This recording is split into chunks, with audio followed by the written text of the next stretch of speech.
Alrighty guys, it's day 2. We are lifting the front of Jake's ML. What you up to right now, Jake?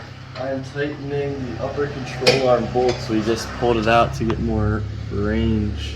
Alright. So the reason for that is, again, same as the rear, to pull out as much negative camber as possible.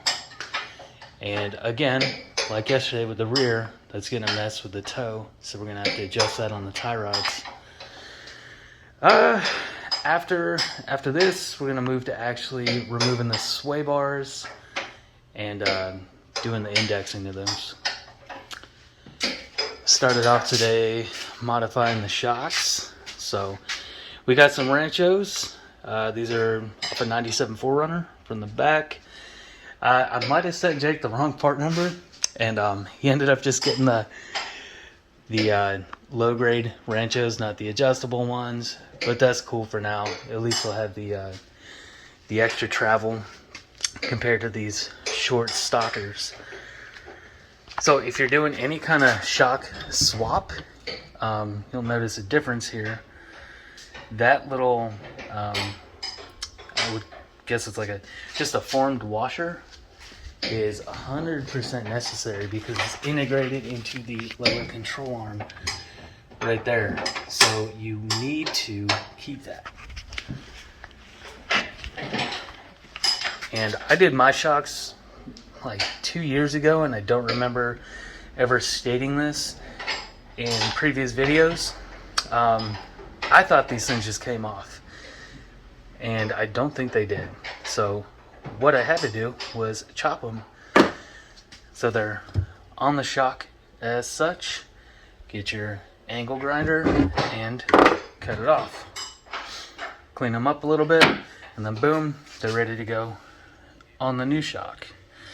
And what you'll see on the inside here is that piece of DOM that I use as a bushing, because the factory Mercedes bolts are just a little bit smaller than the big 4Runner bolts. So that's really all there is for the bottom end of the shock. The top end, you want to maintain all the stock Mercedes stuff. So that's bottom, that's top. You want to maintain all that stuff and chuck all the other Rancho stuff in the garbage because you won't use it. So after this, we're going to hit up the torsion bars. So we'll get to that. Oh, we're live. Yeah, we're live. We're going.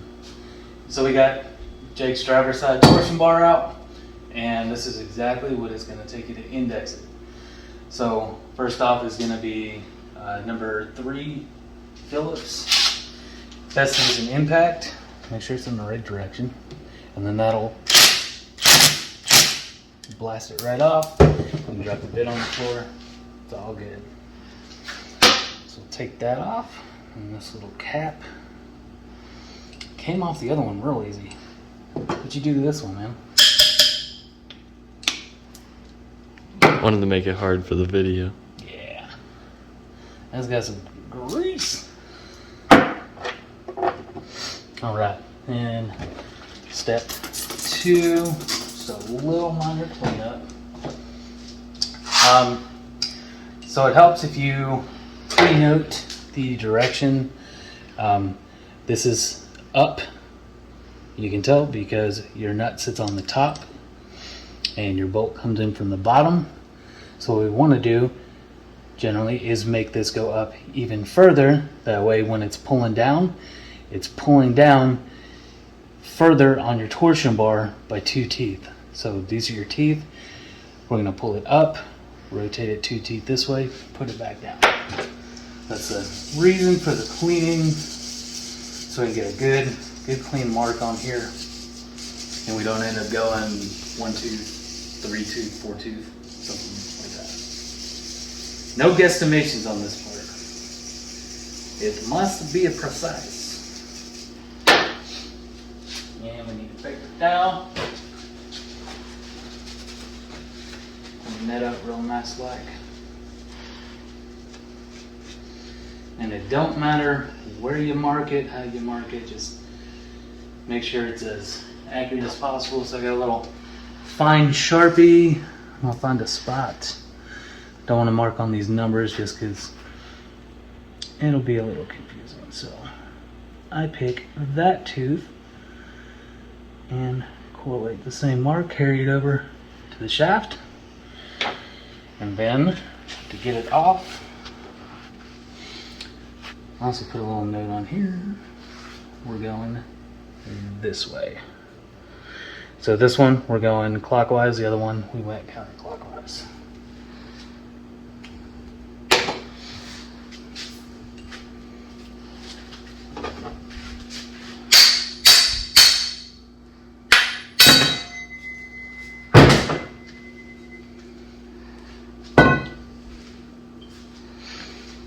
Alright, then we found our mark that we made there. We know we're going 2 teeth that way. Did I get lucky?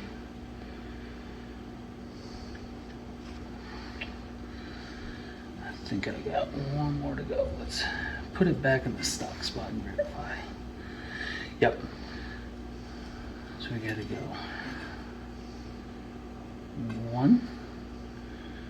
Up a little bit. And that should be 2. So that is 2 teeth, index. Just that easy. And this sucker goes right back on, like so, like so. Gonna find our bit that I dropped. Gracias, sir.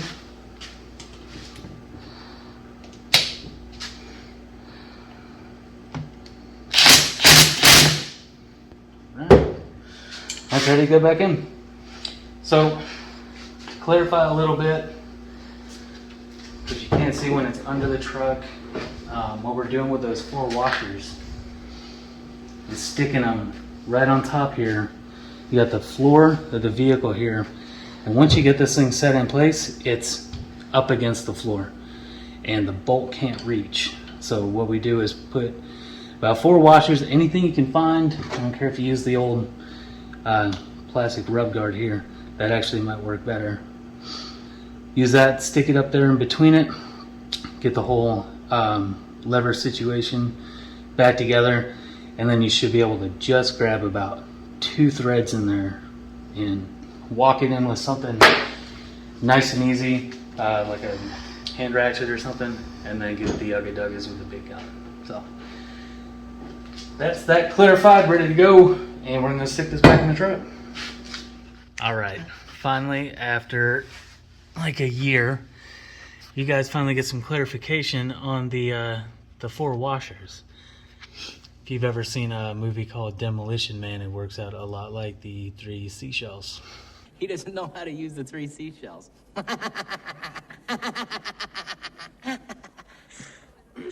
All right, so the magical 4 washers. You can tell I'm kind of missing one. That's a thin one. But what they do, they go between the body up there and the top of your torsion bar adjustment or tensioning arm, whatever you want to call this whole piece here, the one with the nut in it. And the reason for it is because now that it's indexed 2 teeth and you get it in position, it is way up there, it's touching the body, and the bolt that goes in it can't reach. So by placing the 4 washers up in here between the body and the tip of the arm, you're going to force it down a little bit and be able to hold it in place just enough for you to start some threads on the nut up in there. So that's clarification. Last time I did this, I already had it all back together, and I just said, hey, here's some 4 washers, and didn't really show it. So there's that. We've got the passenger side done. Comes out real quick and easy, and then we'll be moving on to the driver's side, and that'll finish up Jake's lift. And now he's just got to go to the store and get some tires. Oh yeah, brother. Alrighty, let's get to it. Alright, dude, so got the front end all lifted up just like the back. Let's see what it looks like.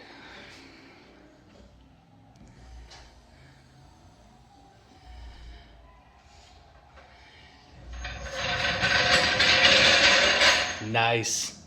That's sitting nice and level. Oh yeah. That's sick. I think you should just leave the tires. No. Oh shit.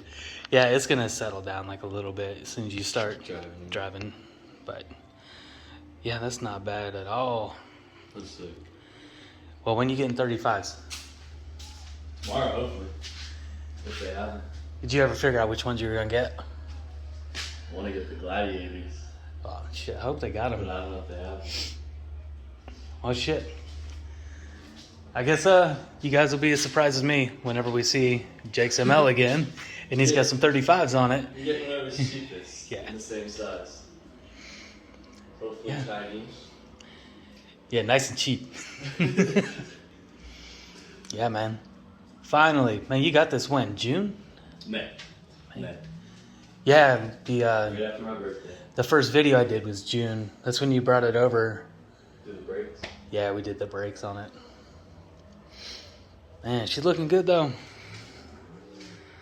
Looking real nice.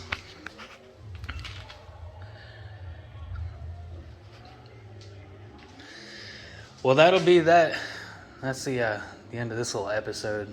And appreciate you coming over, man, and letting us film where I messed up and didn't take videos last time on my own.